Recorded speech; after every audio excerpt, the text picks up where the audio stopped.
I have Logan Paul on my podcast. Would Logan do it with me? Logan would kick your ass, I think. You're riding a fucking fantastic wave. How could you not make some mistakes along the way? How can you be for small government and then have the government dictate all these things in your personal life, right? Exactly. You idiots. You got it completely wrong. Can't you just wake up and fucking stop? I was walking down the hallway like a darted bull with a needle sticking out of my ass. Tell me the 5 steps to getting to the point where someone like you would say, I want this guy in my life. I want to help this guy. Hey, Jordan Belfort here, the Wolf of Wall Street, and once again, I am here in the new, vastly improved Wolf's Den, where from this point forward, you can join me once each week to get anything and everything you could ever possibly need or want out of a success-oriented, sales-oriented, business-oriented, and of course, laugh out loud, funny, at times totally irreverent podcast from yours truly, the real Wolf of Wall Street.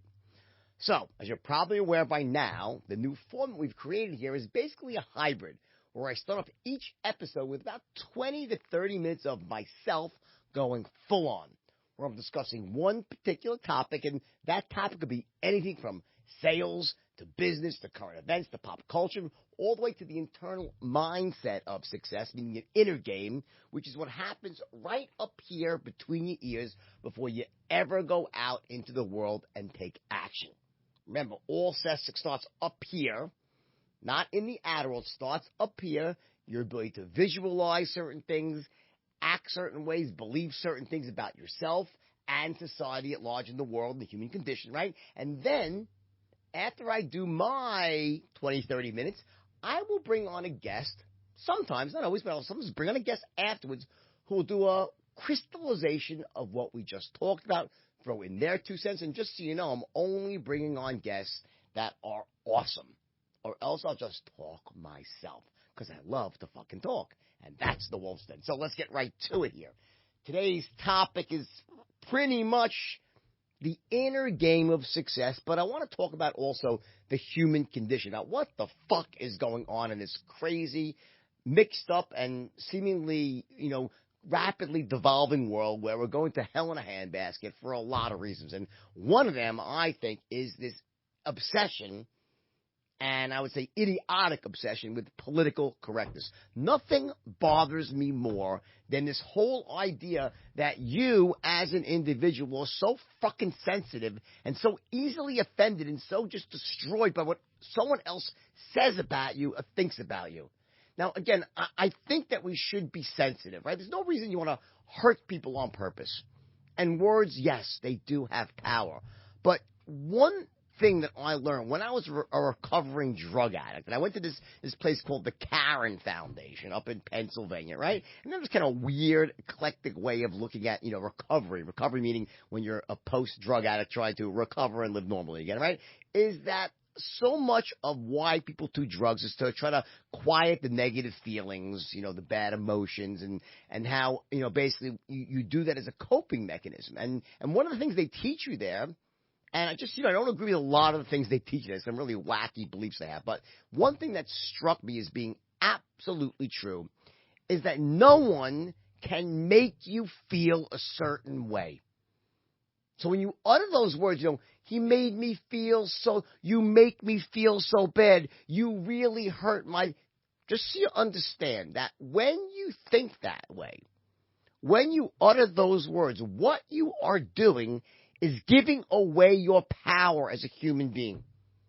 No one can make you feel any way that you don't want to feel. In a vacuum. It means the reality is, yes, someone says something to you, right? And they hurt your feelings. Really? Or did you allow their words to hurt your feelings? No one can make you feel bad. People can say things, and you can either allow them to not impact you at a very deep level, or you can allow someone else's words, someone else's stupidity, someone else's limiting beliefs or pain impact your life and destroy you.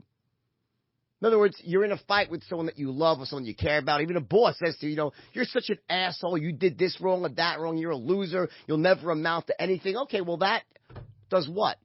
Hurts your feelings? Does it really have to? You can't allow someone else's stupidity and pain and sharp tongue cut to you as a human being, or else you're going to be living a really disempowered life where you're going up and down, and it's, you feel based on your last interaction of people around you. If people are nice to you, you feel good. If people say kind things to you, you feel good inside. If people say negative things to you or they say hurtful things, you become hurt and disempowered. You have to be fucking tougher than that, because there are a lot of assholes in the world, and people are going to say things that you don't like. And here's the thing. The truth is, at least for me in my life, and I think I speak for most people, is that the only time that people's words hurt me is when they come from people who I truly love and care about.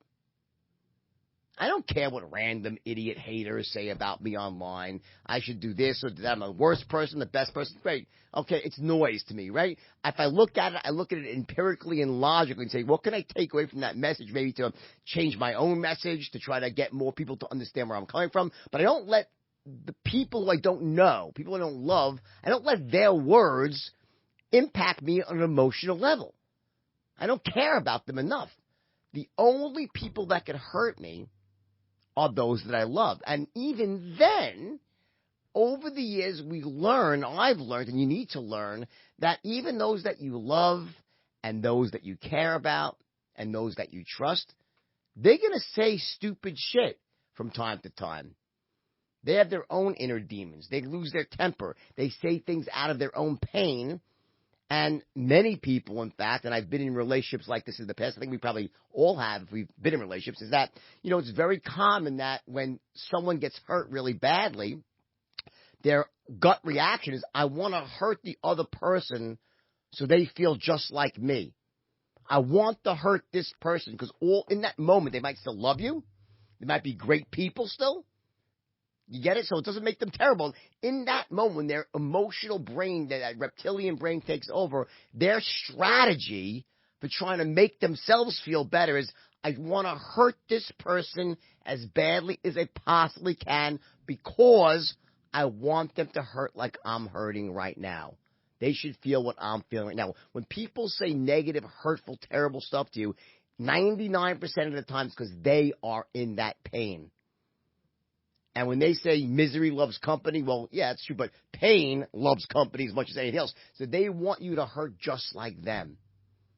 Doesn't mean they're bad people, and it doesn't mean you still can't love them or be in relationships with them. You can, by the way, but you have to realize this, number one, that when someone is saying those terrible, hurtful things to you, that it's because they're in pain. That's a reflection of their own pain, and it's that natural gut reaction. I get hit, I'm going to hit back. I've gotten hurt. I want to hurt back equally as bad to the people that hurt me. And to that, in that vein, so to speak, you have to say, well, what was your part in hurting that person?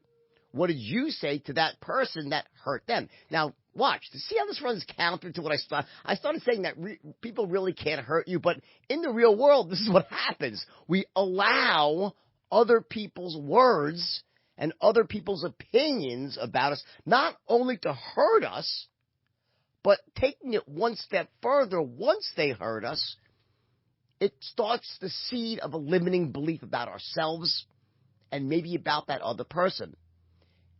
You have a child, and every day of this child's life, from the time he was a year old enough to talk and maybe remember some stuff at 2 or 3, his mommy and his daddy looked at him and said, you'll never amount to anything. You're not worthy of unconditional love. You're not that smart. You're only going to be average. Everything you do is screwed up. You screw up all the time. Well, a lot of kids grow up with maybe not quite that bad of a upbringing, but many are close. What do you think those kids feel inside every single day as adults when they're out trying to succeed in the workplace or in life in general? They have that belief in the pit of their stomach, their very core, that they're not worth it, they're not worthy of love, they'll never amount to anything. You take that kid and you project out 30 years in the future, far and few between are the ones that actually will succeed at a very high level unless somewhere along the way they met someone like me or some other great mentors out there. There are others as well who will help these people overcome those limiting beliefs, quiet down those voices, and replace them with the absolute truth, which is that every human being out there, including you, is not only worthy of love because you are, but you're capable of absolute fucking greatness. You are. I can't tell you how many people over the years I have coached and mentored. Now, when I was younger, when I ran my companies, right, I would see these people every single day, and I'd be intervening in their lives, in person, hands on. And I watched the growth, and I saw the success. I watched these people flourish like wilted flowers that never had what they needed to sprout up, meaning love, support, the right beliefs inserted in them. And yes, when I say inserted, the beliefs that you have, a great many get inserted in you.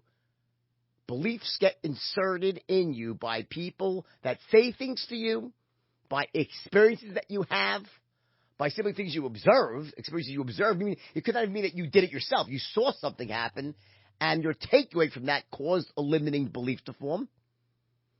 I tell a story about how when I was 5 years old, and I was maybe 6 years old, I was in nursery, kindergarten, and my teacher, Mrs. Roskin, is like a plumpish lady, right? I'm sure she's dead for a long time by now, or in this world, dead is a bad word probably. She's passed on, okay? No, she's fucking dead. It's been a long time now. Nice lady, Mrs. Roskin. Looked like a penguin, right? Mrs. Roskin was walking around the room trying to teach us how to draw. And I'm like 5 or 6 years old. And she puts a bowl of fruit in the center, right? And we're all around, tables around there, right? And she says, okay, everybody, I want you to draw this bowl of fruit. And we all had, pad of paper and our own crayons, right? And I started drawing. And I'm drawing. And I'm saying, oh, this is okay. I'm doing okay, I think, right? And I look to my right, and I'm like, oh, shit. The girl next to me to my right, like, she drew what looked like a photograph of the fruit bowl. I was like, holy shit. And I look at mine, and I'm like, uh-oh. It actually looks like I sneezed on the paper. It was pretty bad, right? And it didn't really look like that bowl of fruit, right? I looked to my left, and there was another girl, and hers was pretty damn good, too. So Mrs. Roskin's walking around, and she gets to the first girl, and she's like, oh, my God, Jeannie, you are such a talented young artist. You're going to be the next Van Gogh or Rembrandt. And little Jeannie is fairly beaming, right? Oh, my God, I'm so great. And then she walks up, comes around to me, and she looks, and she puts her hand on my shoulder. She goes, well, Jordan, I think you ain't kiss your art career goodbye. Stick to your speaking, because I was always, believe it or not, I was already really verbal at that point. It was like the guy that always took the speak. She goes, but you're not going to be an artist. In that moment, I was like, oh, I'm not going to be an artist. And do you know, to this point forward, that one instant set a chain of events going that to this day I cannot draw a straight line. Now, you hear those words? I just said it without thinking. I cannot draw a straight line. I am the worst artist in the world. Really? Is that true? Or is that just a belief? See, what happened was that when Mrs. Roskin said that to me, in that instant, I felt bad. And I said, oh, I'm not good at this. So what happened? That experience, I took an action. I drew a bowl of fruit. From that action, I got a result. And based on that result, which in this case was pretty lousy, right? Mrs. Roskin said to me, you're never going to be an artist, Jordan. Kiss your art career goodbye. And that forms what? A belief. Jordan is not naturally gifted in art. I'm never going to do well at this. And it doesn't feel good because people laugh when I draw. So what happens a week later? Next time we go to art class. Again, now it's art period, right? Okay, I want you to draw this. Already, I'm like, I don't want to do this. I suck at it. I get a bad feeling. I'm certainly not going to practice it. So now when I go to draw, I'm almost doing it with half a heart, and I'm already nervous, and my nerves kick in, my hand is shaking, and my result is what? It's even worse. I look at my art, and Mrs. Ross goes, well, there you go. As I suspected, Jordan, your art career is never going to happen, right?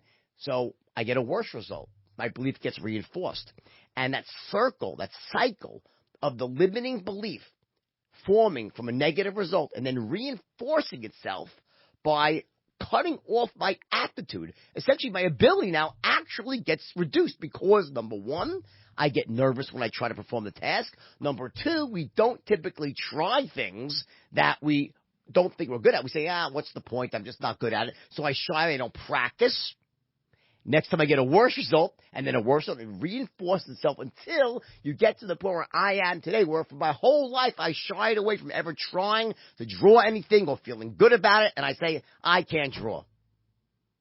Now think about the fucking insanity of this. Just think about this. Do you really think that I was missing an art gene?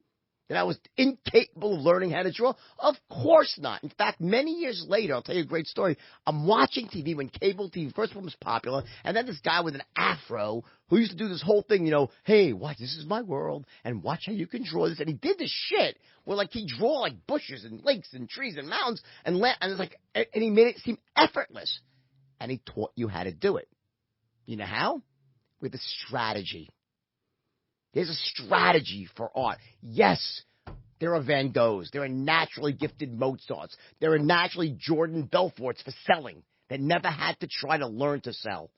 You had God-given gifts that allow you to perform instantly and amazingly at a particular task.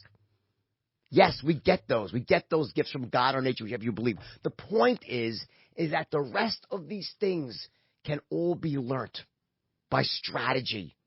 By someone slowing the process down and saying, okay, you don't know how to draw a fruit? Let me show you how. It starts by this. And just like that, you learn a step-by-step formula to complete this task and do it well.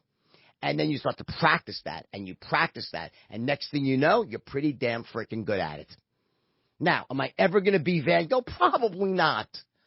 Probably I don't possess that natural talent in the same way that when I teach tens of thousands of people, or now at this point millions of people, to become expert salespeople, are they ever going to be me?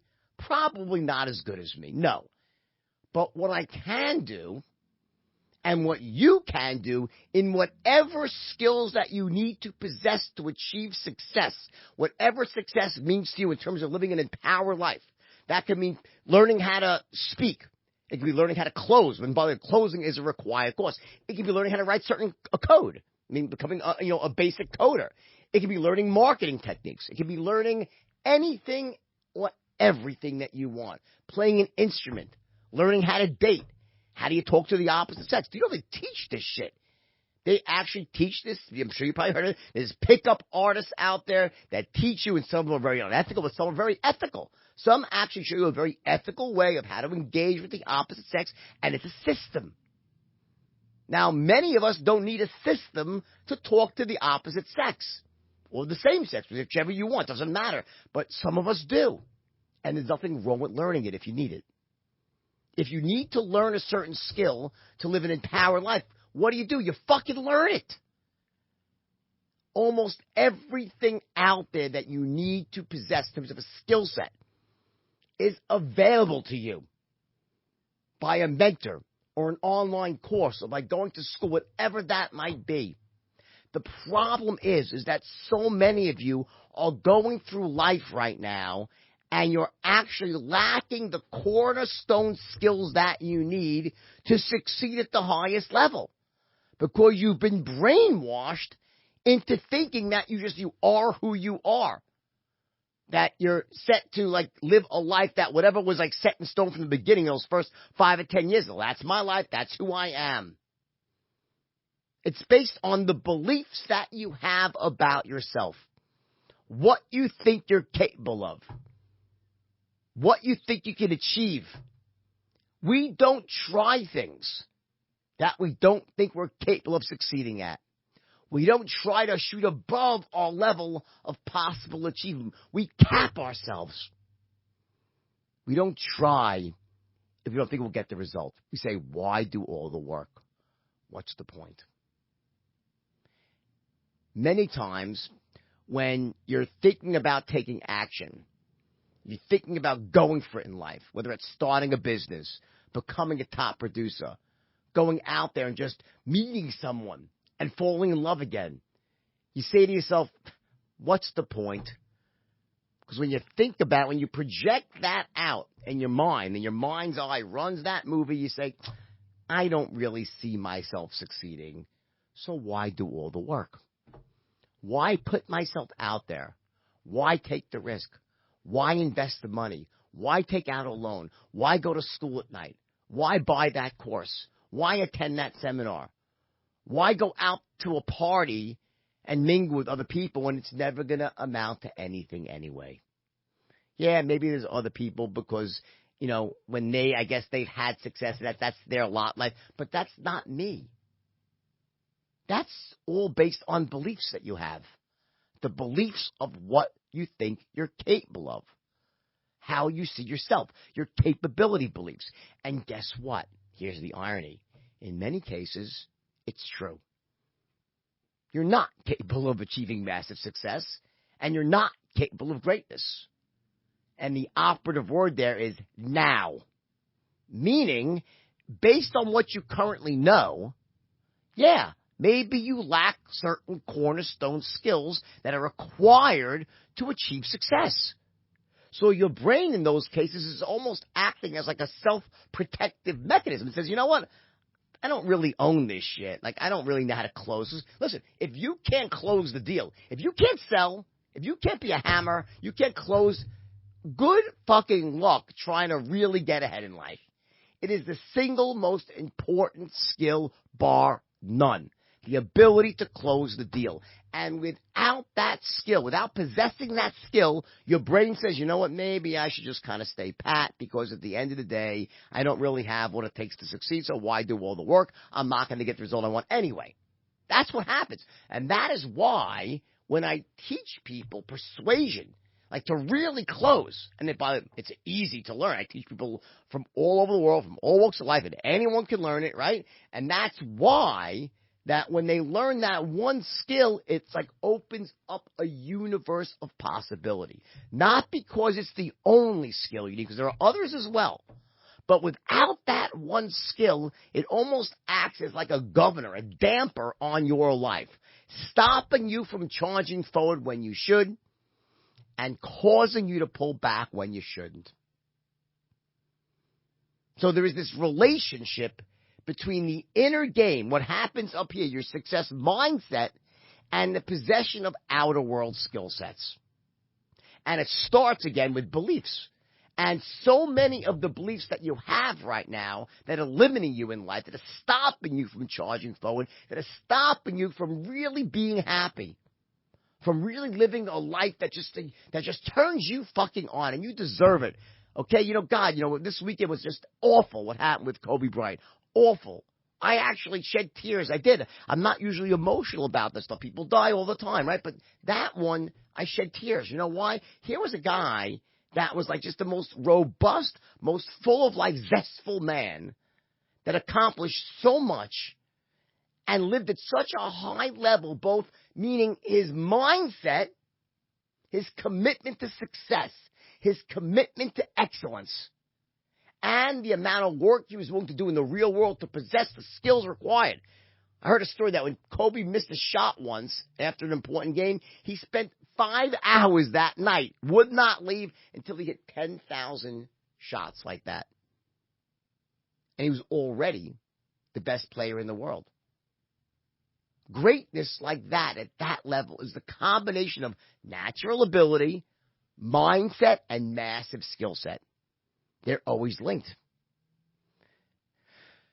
Given the fact, think this through now, why am I connecting these dots? I'll tell you why. Watch how it all comes together. Given the fact that our beliefs can literally undermine us and be the silent and at times not so silent killers of success that literally stop us, impede us from getting what we want in life, from living life before at any moment it could be snuffed out, like it was with Kobe. What a terrible thing. But at any moment, all of this could end. How could you go through life now with one more second not trying to at least be the best you could be? To overcome those limiting beliefs. To not allow yourself to be subject to the words and whims of other people. This is when it all comes full circle. Because if the beliefs that we have are so critical in deciding whether or not we actually do take action, and any anything that someone else says to you can form the seed of a limiting belief. How can you be that fucking sensitive and succeed? Stop buying into this nonsense of political correctness. It's bullshit. It's not true.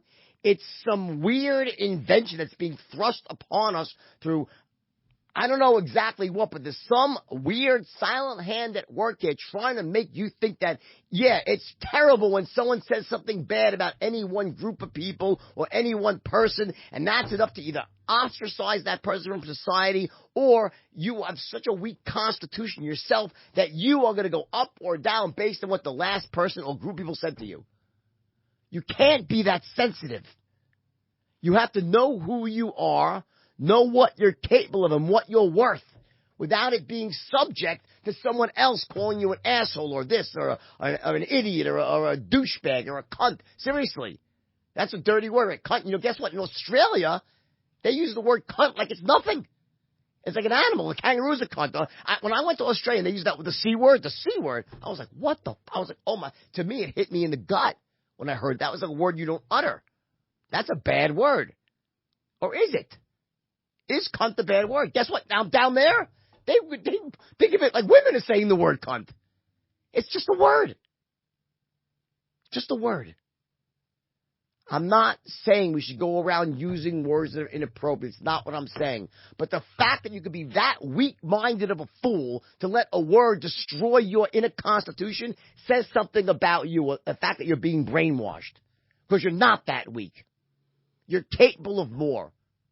And as long as you're going to let things like that bother you, and you're going to buy into this bullshit narrative being thrust upon society right now about what people say is more important than what they feel and do, you're never going to get ahead in life. You'll be a fucking yo-yo, going up and down, side to side, based on what the last person that you either loved and cared about, or like even stranger said to you, is enough to send you into a tailspin. How could you be that fucking sensitive and move through life and really believe you can be empowered?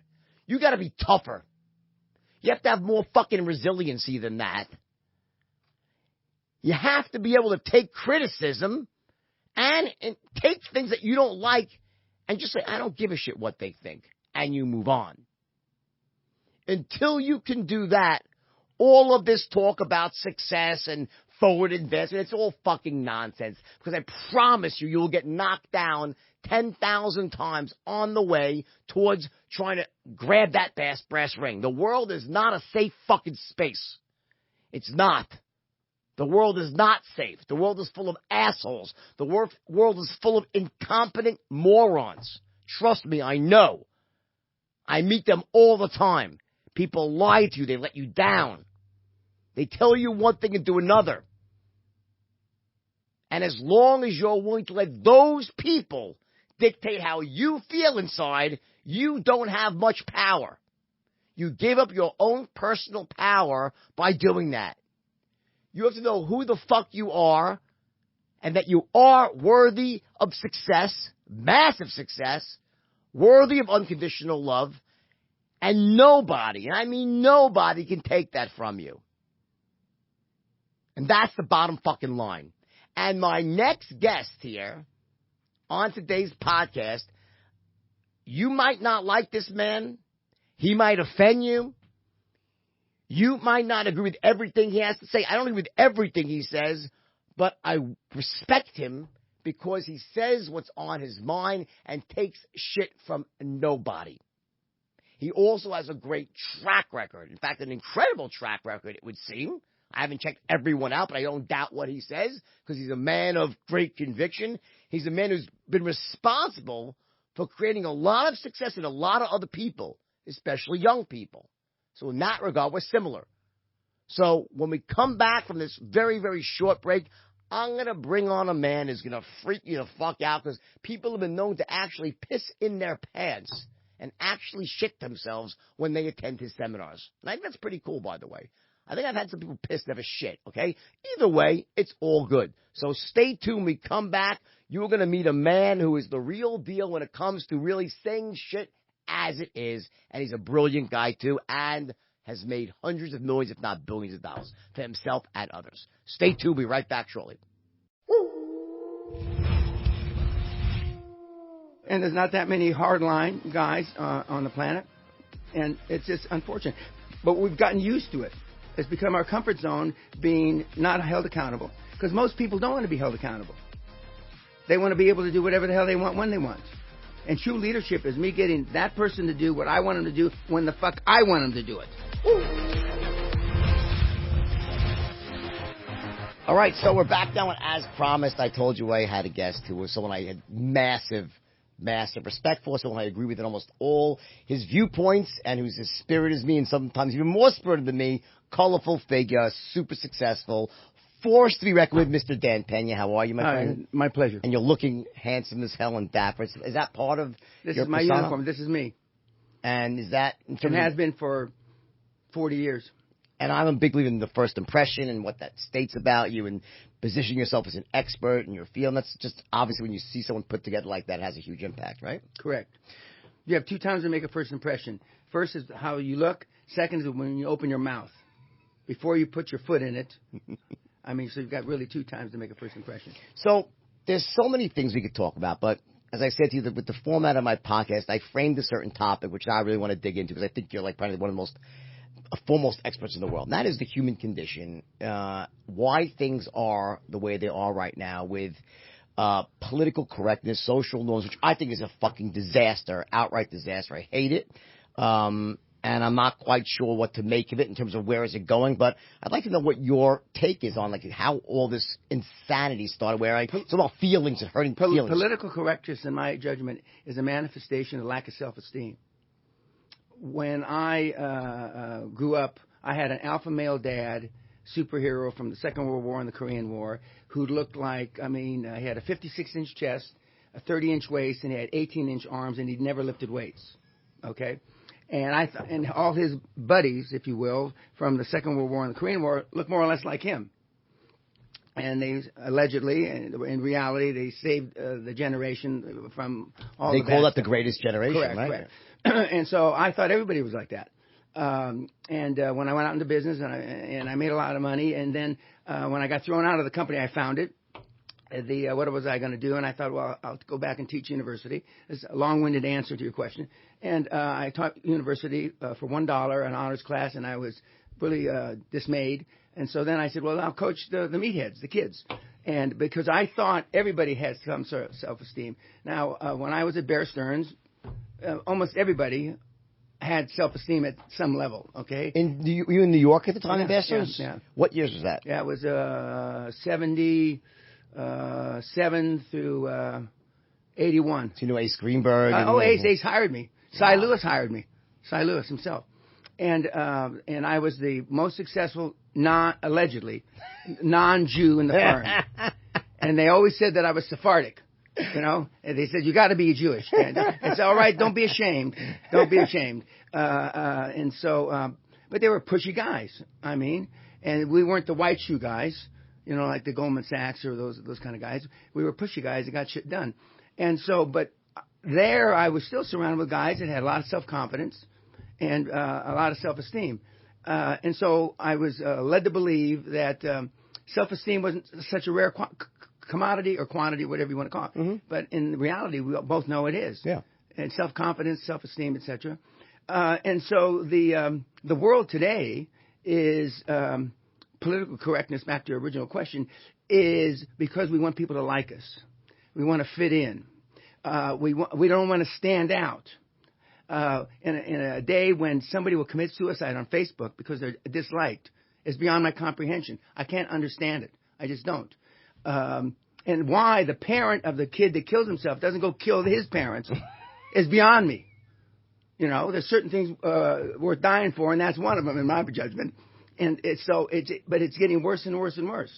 To me, the whole thing started going wrong when they said everyone should get a fucking trophy. Oh, fuck, yeah. I don't think everyone should get a fucking trophy. I think there's winners, there's losers. It's a lot better to win than to lose. You want to lose with grace and win with grace, but not everyone gets a fucking trophy, right? My kids, we pulled them out of group athletics just at the cusp of that when they started giving everybody a participation ribbon. What the hell? I mean, like, it's you know, the whole, I think, and listen, you know, you have to always say, well, if I bash certain people, they're going to cut off my social media because they run these platforms. But the fact is, I think a lot of this is like Revenge of the Nerds. So you're saying that you had this like alpha male father and you thought the world was like, it was like survival of the fittest based Correct. on physicality. And then what happened was, and also perseverance, like, you know, emotional fortitude. But somewhere, because of the digital age, it changed. And people that were the nerds growing up that were picked last on sports teams that didn't get the girl, they were able to sort of rise to the top financially, and they want to rewrite those rules now to make sure no one ever feels the pain they felt from being left out. This is my theory, by the way, part of it, of how it's gotten so out of whack. It's become survival of the unfittest because the people that are sort of setting the trend of the ability to control the flow of information were those people, and they want to make sure, and they want a just world is one where there are no people that, where physicality no longer matters. It only matters about what you maybe are like, you know, performing intellectually or whatnot. What's your thoughts on that? Well, I just spoke at University of Pennsylvania, arguably one of the better schools in the country, maybe the world. When I tell the kids, how many kids in here consider themselves an alpha male? Nobody raises their hand. I said, but 98% of all high performers. No. Yes. Nobody raises their hand. Nobody. Zero. I ask the same question every fucking time. Nobody raises their hand. I've been at Oxford, University of Pennsylvania, University of Toronto, you name it, and nobody raises their hand. Before you continue, do you know that Gillette commercial that they ran where they with the whole thing with the toxic masculinity Correct. thing? I fucking threw out my Gillette razor, and to this day I never will use a Gillette razor again because of that whole thing. It's like the brainwashing of it. It's just, It is. And no one. No. But we have a test on my website, and we have a 98.5% failure rate. One of the questions, the first and second question is, what would you do if somebody spit in your wife's face? Almost 100%, there's 5 answers, potential answers, and the most used answer is, I would try Beat to the shit out of them. Okay, no. Logical answer. No. They say, I would try to ascertain his state of mind when he spit in her face. Nobody says, pick up a fucking pipe and beat him to death. Right, basically. Yeah, but nobody. When I would say nobody, I mean nobody. Nobody. So we have 98.5% fail the test. And I'm going up and down the aisles, ranting and raving. Don't you see the what's problem wrong in about that? Right, there's a problem and there. And the kids go, oh, no. They don't. Yeah, they're brainwashed. Yeah, they don't know. My judgment, they don't care anymore. When do you think the brainwashing begins? How early do you think it begins? Oh, well, self-esteem is built the first 7 or 8 years of life. Like the Spartans used to take the kids away from their parents at 7 or 8 years. There was a reason for that. The Catholic Church, and I was raised a Catholic, and the Catholic has its hand up so far up my ass, I'm surprised you don't see the Pope coming out of my lips. But I'm just a good Catholic altar boy from many years ago. The Catholic Church says, you give us your children the first 7 or 8 years, and we will own them. That's part of the doctrine of the Catholic Church, because they know that's when self-esteem is built.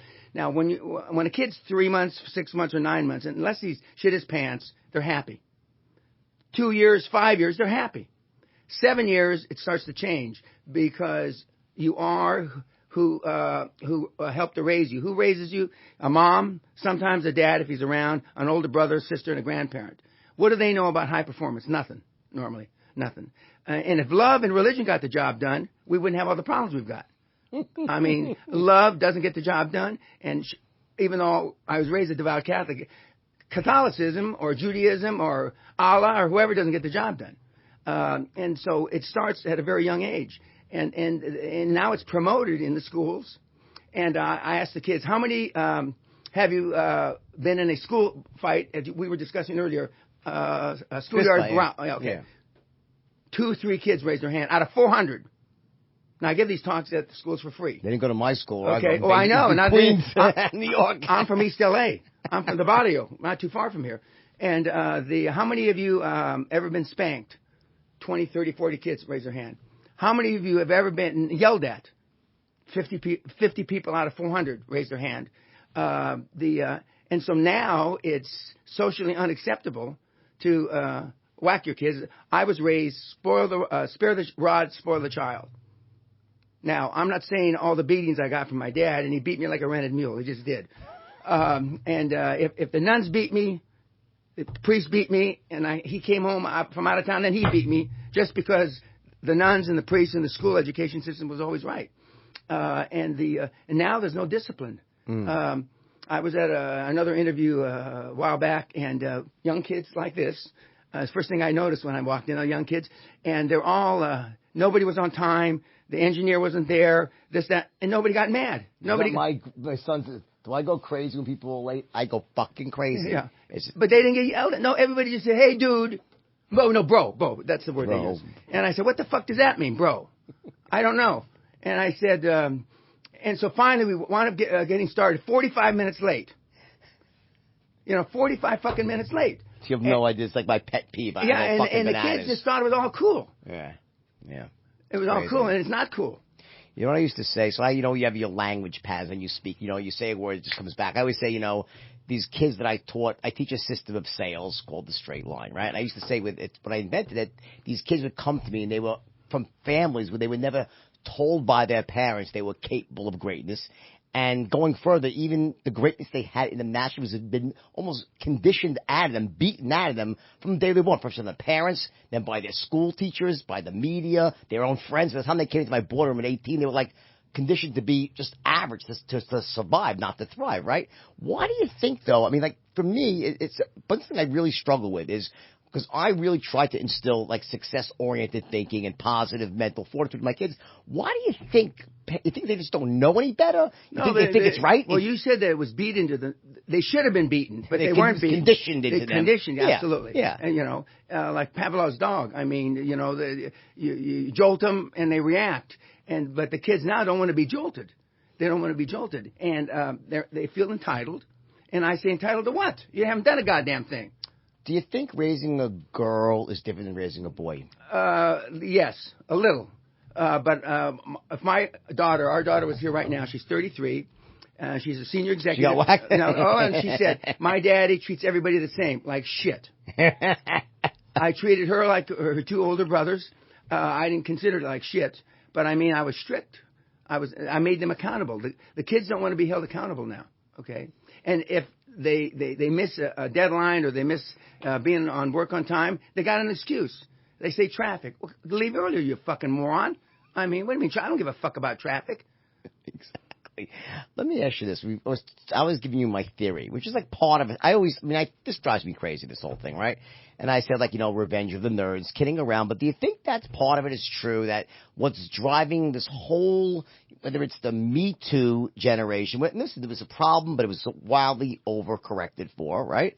But this whole idea that everyone should get a trophy, that there should be no winners, that it's like, do you think it's being driven somehow by the tech age and the people that are in positions of power, or coincidental? You think it's not really? I think it's just coincidental that the last 30, 40 years, to be a nerd has been popular. Before that, it wasn't popular. Right, exactly, yeah. It wasn't, But I mean, that plays a role in what's going, like with the rules of information right now, like correct. what's allowed to happen, what's not, what they consider bullying, what's not. I mean, I had a guy named Patrick Bet David. You know Patrick Bet David? Very sharp guy, and he was on my podcast. He goes, I think a little bit of bullying is good. And I at first said, I don't really agree with that. But I said, I guess to a certain point, not bullying, but, kids can't live in a bubble when they grow up and then expect to go into the real world and survive, right? What are your thoughts on that? No. Well, I'm considered a bully now, okay, at 74. And if they think I'm a bully now... They should have seen you when you were 54? No. Between 24 and 54, I was a psychopath. Okay? In what sense? No, I mean, if you didn't get shit done, rumor has it that I pulled people across the table like this, investment bankers, and choked them. Okay? They probably deserved it, though. Well, they did. You're absolutely correct. But I will neither confirm or deny. And we're better off for it afterwards. Yeah. It made me feel good to choke the little shit. But today, if you raise your voice, geez, I mean, we had at my seminar, and I'm not bragging about this. We had in the last two seminars, we had two guys pass out just from stress. Fell over and hit their head on the floor from stress. Because the words you were saying. No, because I'm a hard guy, and I make them accountable. You're fucking late. You're out. Don't come back. You can't be late. You're either early or don't come. And so the kids today, their parents never made them accountable, and their grandparents apparently didn't make their parents accountable. One of the questions I asked is, how many of you have kids in the audience? Yeah, half. And I said, would you want your kids to grow up and be like you? No hands go up. Would you want your kids to grow up and be like your parents? No hands go up. And then somebody raises their hand, yeah. I had a grandparent that fought in the Second World War that I hear was a real hard ass. I'd like to be like him, and I'd like my kids to be like him. They already know that they're setting intuitively. Absolutely. What do you think is at the root of all this? Well, the root of all is that again, they want to fit in, and the guys want to get their dick wet. Okay, I got more ass. Which is a very noble pursuit. Yeah. But I got more ass than a toilet seat at a bus station. Right. Me too. I mean, thank God for that. I fucked everything that walked. Okay, if it was female. Really? Okay? I did my best dating after I was married, but that's besides the point. Anyway. And they used to say Dan would fuck a snake if he held his head still. Now that's a bit of an exaggeration. Kids, don't fall over. Bowen, write that one down for me. I'm going to steal that one. I'm stealing Dan Pena's line, and I will give you credit. I'm stealing that line. Keep going. Yeah. Right. But now, one of the things that I asked them, what did you do that scared yourself last week? And they write down, I asked the girl for a phone number at the gym. Are you shitting me? What? I mean, how in the hell does that scare anybody? You know? It's beyond belief. But a lot of girls, I held a girl's door open for a few weeks ago, and she brushed against me. She says, "I'm sorry for invading your personal space." And I didn't know what that meant. I had asked my wife, "What does that mean?" I didn't grab her tits or anything. What the hell? I mean, how is she invading my personal space? A lot of the phrases I don't understand because the few guys that I still associate with don't talk like that. Yeah. I had dinner with a guy that's known me since I'm 10 years old last night. And his wife just passed away, unfortunately. And so we were talking about the new generation. He was talking about his granddaughter, 14-year-old granddaughter. I don't get it. I just don't. I just stay away. She's not interested in my advice. She's not interested in my input. And so I just stay away. When I... now you're 15, 20 years younger than I am, but when I was growing up, I was interested in somebody else's opinion, older. I might not have done it, okay? Stay out of trouble, don't get drunk, you know, blah, blah. I might not have done that, but at least I got the input. But I was raised, you are seen and not heard. If my father told me to stand there right there short of a tsunami knocking me down, I didn't move. Right. Until I could see he's not watching me, then I'd move. Let's talk solutions. Okay.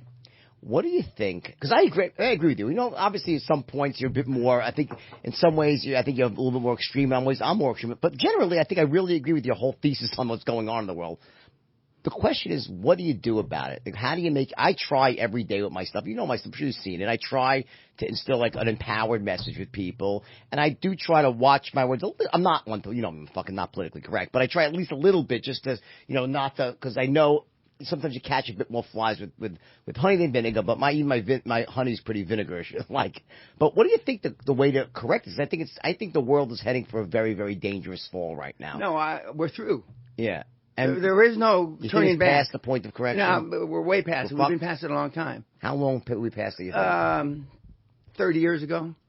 30 years ago. Now, I'm not talking about the world ending when the sun envelops the Earth 4.8. Okay, but we've got 2 or 3 more generations, maybe to the 23rd century, but we're through. I mean, the Romans had their day, all these dynasties had their day, and then they were through. And we've been, we've had the United States has had a good run since 1776 to now, 30, 40 years ago. But one of the reasons, love him or hate him, President has changed the financial world forever. Okay, full disclosure, I knew President Trump. Me too. Okay, in another lifetime, but he is. I voted for him. Okay, so did I. He's a hard ass. Everyone knows that. He's a hard ass, and he holds people accountable, and he's not afraid to make cabinet position changes. I mean, he's made more position changes in the cabinet level than I think the last 3 or 4 presidents. And he doesn't give a shit what they think. We call that pivoting in the business world. Yes, right? Correct. That's exactly right. And the president does that. But we're past it. And I think that I said before you walked in, Hitler was killing the wrong people.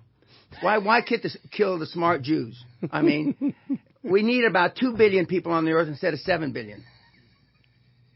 Most people born should have rolled down their mama's leg. Most people born shouldn't have never been born. The question is which people, though? How do well, you I mean, choose? if you're in power, you want to be the ones that survive. And it's not IQ, it's initiative.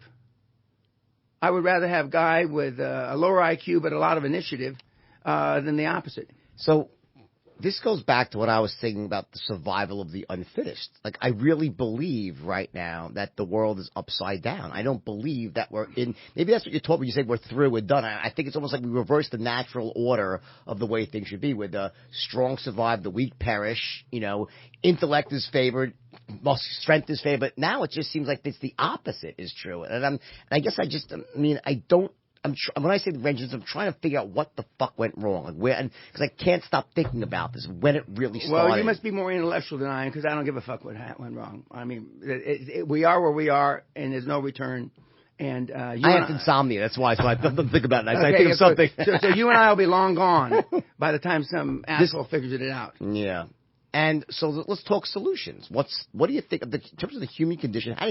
Is there any way, maybe not to correct it, is there a way to improve it, to slow it down, to slow down the demise of Western civilization? Because I think China's taken over the fucking world, by the way. Yeah. Although you never really know, because like we said about Japan in the 80s, and look what fucking happened to Japan, right? Well, I mean, remember everything was Japan, absolutely, right? Yeah. Yeah. And, so well, I mean, everybody knows that the Chinese have been fucking us for 50, 60 years. Right. And when President Trump comes in and tries to do something about it, or has done something about it, everybody cries. Crazy. Of course there's going to be collateral damage, unfortunately. Yeah, it's the craziest thing, I know. Yeah. So do you think the Chinese are really headed to really be dominant in the world?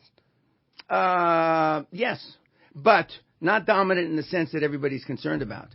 They're never going to go to war with us. They're not a war. They never attacked anyone. Exactly. I was just going to say that. It's a joke. Folks fucking worry about China. They've never attacked anybody. In 10,000 years, they never attacked anybody. Yeah. Correct. Crazy. But why does no one else say this? Because it's so obvious. Because it's just weird. It doesn't reinforce the narrative the liberal narrative. Yeah, okay. Sure. It's fucked up. The news does have a liberal bent. Of course. A little bit. Yeah, a little bit. And there's not that many hardline guys on the planet, and it's just unfortunate. But we've gotten used to it. It's become our comfort zone. It's become our comfort zone being not held accountable, because most people don't want to be held accountable. They want to be able to do whatever the hell they want when they want. And true leadership is me getting that person to do what I want them to do when the fuck I want them to do it. Not when he decides. Is everyone hearing this? Now I'm such a hard ass all the time. See, this thing, everyone, because I'm just like that. I go fucking crazy. I'm willing to pay for excellence. I'll reward, but I'm fucking demand it, when I want it, because I'm a boss. That's what being a boss is about. They don't want to be a boss. They want to be a friend. Can I give you a different take on this? Sure. I think it creates a huge opportunity for people to make money. Absolutely. Because if you look at this thing and say, you know what, let me cut through the shit like a fucking knife through butter, you can actually empower someone to become uber successful in a fraction of time, because there's so many weak people's weakness out there. You agree with that, right? Yes. I just got an email before I came over here. From a 22-year-old, recently graduated from University of Washington, aerospace engineer. He did his first deal, $1.5 million. It closed yesterday evening. I had dinner or a drink with him the night before, and I said, "You got to do the takeaway close." I said, "Tell him to fuck off and walk to the door, and it'll close." And then I crossed my fingers and said, "If he does it right, it'll work. If he doesn't, it's going to blow up in his face." Okay. And email, he says, "I did the hard close, Mr. Pena, and it worked. He melted at the table." Or tell him, "Don't let the door hit you in the ass on the way out, asshole." and so I mean, I get off on that. I mean, sound a little familiar, Bo? We just did that last week with someone that was like saying, no. I'm like, tell them to go fuck off. 30 seconds later, okay, fine, I'll do it. Correct. Unbelievable. Yeah, but today, and my kids, I call everybody kid because I'm either old enough to be a grandfather or father. My kids that have used your stuff say it's good. I've never used it. I'm a hammer closer. I'm not a finesse closer. I either beat you to death at the table. I've seen the son go down and come up at a coffee table. No, you use it but you use it automatically. In other words, what I teach is, it's not magic. It's the truth about persuasion. So I find the greatest salesman in the world, you've never studied it, but if you study, you say, oh shit, fuck, I know that. Exactly. That's why I'm so good at what I do. I think there's basic truths about selling, and for that matter, running business. There's certainly basic core truths that just run through it. Let me ask you, I don't want to, you're beyond like steps for success, but like, just if you could really break it down, like if you're the average kid out there, average schmuck kid, but give me like what's the plan, the 5-10 step plan? Laser beam focus. Laser beam focus. Okay, focus. Step 1. Focus on the few, not the many. Focus on the few, not the many. Meaning, most of the kids or most of the adults have got 4 or 5 projects, none of which are worth a shit. Okay, and so they're trying to make them all work because they're afraid to walk away because they spent too much time developing it. The great thing about the internet is the results are instantaneous. Yet kids work on apps and programs and write code, not for an hour, a week, a month, but years. And they get no results. Your results are instantaneous. Most of the programs don't work. So focus on the few, not the many. Laser beam focus and absolute 1,000% total commitment and willing to make personal sacrifices. And the kids don't want to make any sacrifices now. You know, putting your back to the wall, basically, right? Correct. I had no plan B. Until I was 60 years old, I spent 125% of every fucking dollar I ever made. If I made $1 million, I spent $1,250,000. If I made $10 million, I spent $12.5 million. Okay? One year I made $100 million, and I spent $125 million. Okay? For shits and giggles. But at 60, my wife and I sat down, and he says, I think we should downsize and, stop all that. And I had a lot of stuff, okay? Most of which I didn't use. We had a lot of houses and shit that we never went to. And I don't believe in plan B, because if you have a plan B, you'll use it.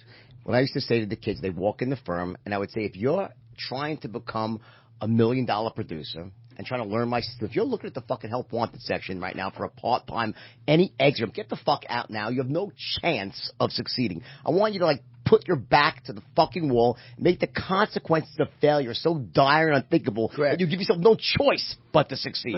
That's missing from so many people these days, right? They want the exit route. They're half in, they're half out. They have the plan B. Fuck plan B, right? They can't be able to. What was it? Cortez came to the New World. What did he do? He burned the fucking ships, right? Why? No choice but to hack out an existence. Otherwise they say, fuck, the Indians got arrows. Get the fuck out of here, right? Same thing goes, right? Well, the Romans did it when they came to the UK the second time. Caesar, Augustus, burned the ships. He said, we're going to conquer the Picts, which were the Scots, or we're going to die here, one or the other. And as it turned out, they did not conquer the Scots, and they built Hadrian's Wall across between Scotland and England, which remnants of it are still there. But the kids don't want to. Jack Welch says it better than I, because when I hear these questions about balanced life, I go fucking berserk. Me too. No, there's life choices and they have consequences, Jack says, which I agree. That's a nice way of saying it, but there's no balanced life. You're either all in or you're not. When you were in your 6 days of really seeking success, how many hours a week did you work? 115 to 120. Do you even distinguish between work and not work, or you just work? No, I just work. Right? There's a guy. This is the old Payne Weber, which became Payne Weber a long time ago. Yeah. Yeah. Well, he told our children, and our children don't like hearing this. We used to have the security guards come in and drag your father out after 4 or 5 days living at his desk, bathing in the washroom, and having the secretary go get him clean underwear and clean shirts. And our kids, fuck, what is this shit? I lived in my office for 10 years straight. I lived in my office. And I don't consider it work. I'm still 50, 60 hours a week. Yeah. And I haven't had to work in 35 years. But if you're not doing something you like, it's a bitch. Right. It's a bitch. Well, that was my next thought. To me, I don't distinguish between my work is my pleasure and my pleasure is my work. Correct.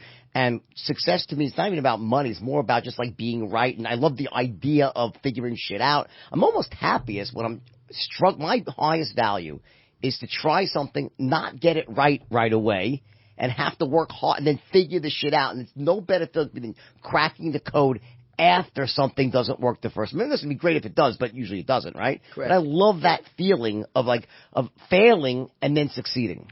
Well, success is on the razor's edge of failure. Ross Perot told me that many years ago. And he's gone away now in the last few months. He was an amazing guy too. Oh yeah, An earlier version, a little guy, an earlier version of Trump, by the way, in a sense that he was straight talking, didn't have the charisma. He lacked the charisma of Trump. We were at the Houstonian many years ago, and we're standing at the bar. And the Houstonian used to be the place, the meat market for hookers, high-priced hookers. Where's that? Where's the Houstonian in Houston, Texas. Okay. Okay. And Ross used to drink sarsaparilla. I'm not even sure what that is. It's like some sort of like root beer. Yeah. And so really West. two tall, slinky-looking girls were saying, hey, shorty, you want to buy us a drink? And so now everybody in the bar knew it was Ross Perot except these two bimbos. Okay? And you can't say bimbo anymore. It's unbelievable. I can say bimbo. No, I do too. Bimbos. Okay. And so he pulled his wallet out of his back pocket. He had an old-fashioned wallet. And he dropped it on the floor. And then he put his foot on it. Whenever I'm feeling short, I stand on my wallet. And I'm fucking 8 feet tall. Correct. But he was a real personality. No, he was an amazing. It was EDS. Was his company. Correct. Amazing. He became the largest shareholder of General Motors. Brilliant fucking He only guy. lasted a few months there because he said they were so mismanaged with idiots. Too much straight talk, right? He's a straight talker. I mean, in some ways, he was a lot like Trump in the sort of, very different in terms of his communication style. Yeah. But he did have his own flair to him that when he spoke sense. He just made common sense. I remember that. I remember watching him in the campaign, the debates, and, and he did great the first one, but then something, I think he established, you know what it was? Nowadays, you have the ability to speak directly to the people through things like Twitter, social media. So Trump has mastered the art of circumventing the traditional media, which is, as you said, liberally biased, massively liberally biased. And also, they just have their own narrative. They're not going to let someone anti-establishment take over. Trump was able to cut through that bullshit using social media. Ross Perot couldn't. On some level, it's probably why he couldn't get as far. Just my opinion. No. Well, I mean, and he still got 23% of the vote. Right. Yeah. He's a spoiler. Yep. And he spoiled Bush 1's second term. Step 1, step 2. Step 1 was to be focused on the few, not the many. No, laser beam focus. One, yeah. Okay, focus on the few, not the many. And you got to be all in, total commitment. And at all costs, there is no plan B. And the not last but not least, the fact that you're not going to succeed the first time. Rarely do you succeed the first time. I'm a big believer in that. Okay, Right. it could be the 5th time, the 25th time. It's called failing elegantly. You got to learn how to fail in business as much as succeed, right? Yeah. I wasn't too good at failing elegantly. No, the first time, me neither. I failed miserably the first time. Yeah, and I'm considered a roll-up guy, but the first roll-up I tried in 1981 was a colossal failure. Which was what? What did you do? At the London Stock Exchange, I tried to roll 15 energy companies together, and it was the week before Princess Di married Prince Charles. Uh-huh. And it just collapsed. All the support. Voting for their marriage. Yeah, and the aftermarket didn't exist. So then I came back 3.5 years later with a big success, and more or less that's what I'm remembered for. But I remember paying the bills, the professional fees that I had that I couldn't afford to pay for the next 2.5 years. That I contemplated walking away from, but I wound up paying them. But it took me 2.5 years, so the kids today don't want to feel that pain. I've had the privilege of working with some of the Lakers. I've had the privilege of working with Olympic athletes, and one of the kids says, "I'm going to go to the Olympics." To do what? To sit on a bench or to get a gold medal? I mean, if I just make it there, it's an accomplishment. Yeah, well, fuck that. It's like now the kids run marathons for the experience. They want to finish. If I just finish, it's an accomplishment. I ran my first marathon. I ran 3 hours. My first marathon, and now they run in 5, 6, 7 hours. I can walk it in 6.5 hours. I mean, it's unbelievable for the experience. And if that's all the experience you want out of life, to be able to roll in a 7 or 8 hour marathon, I mean, metaphorically speaking, my lawyers tell me I got to say, you ought to take a gun like this and do it right. Don't fuck it up. Put it in the roof of your mouth. Put yourself out of your own misery, basically. I've had kids blow the side of their face off. They can't even blow their brains out right. It's very dangerous. It's a bad way to commit suicide because you can't go here because you might ricochet off the skull and not do it, right? Or lawyer says, so just metaphorically speaking, of course. Speaking, we don't want anyone to do that here. That would be bullying. And everybody deserves to have a life. Everybody deserves to be alive. I saw a video which is fucking classic. Obviously, the Florida thing that what was that? I couldn't understand all the words. What exactly happened? This fucking the kid. I went and grabbed it. What I couldn't understand. It was hard for me to understand. He was a kid from South America who was there on a journalism scholarship at the University of Florida, and I'm in the Q&A part, and I'm there free, and there's about 350, 400 people. And it came to him, and they passed him the mic, and he said, Mr. Pena, I've done my research. And he basically said, what I've done, I didn't do. Okay? So I let him finish the question. I got up from my bar stool I sit on for Q&A, and I walked towards him. And I went, and I pulled the mic away from him. Now, if there weren't so many cameras, I would have crushed his head right there. But a lot of cameras. Everybody's got a fucking iPhone now. You know. Dangerous. Yeah. And the good old days, you could do whatever we wanted. Yeah. And so I took it away from him. And then what they didn't show is pandemonium broke out. Right, they actually cut away from that for some reason. Correct. And there was 2 or 3 little guys that were with him, and there was 350 guys that wanted them out. Right. Okay? And some of these guys were big, and so the police came in, and much to their credit, they said, sir, we have no control. If you just step outside the classroom, out there in the open ground, you can continue your talk because, but we have to shut this thing down in here. Sure. And so I did. I stepped outside, and I finished the Q&A outside to, the people that stayed and asked questions. But he said clearly that all the things I have accomplished that I didn't. But that was what was his basis for doing it? No, his basis was that he thought that I went public and my financial career was based in New York, but it was based in London because I went to London in the early 80s. So I was public on the London Stock Exchange, not the New York Stock Exchange. Got it. Okay? And he didn't connect those dots. I'm giving him the benefit of the doubt. But he said, You seem like an asshole, though. You're just an asshole looking to, create controversy and, sort of be. It was like his moment as an investigative journalist, right? Yeah. And in fact, that's what he. And then I figured as much. Then right? he sold. He had an ebook that was for sale that he used that little clip to promote his ebook. Which I never saw. Maybe he's not as stupid as we thought. No, maybe not. Maybe he's actually, no. Yeah. He was an idiot, the kid. It just seemed ridiculous. Also disrespectful. I think that, by the way, I think there, is something to just, you can be tough and still be respectful to someone. I don't think the two are mutually exclusive, You just make a fucking dweeb, in my opinion.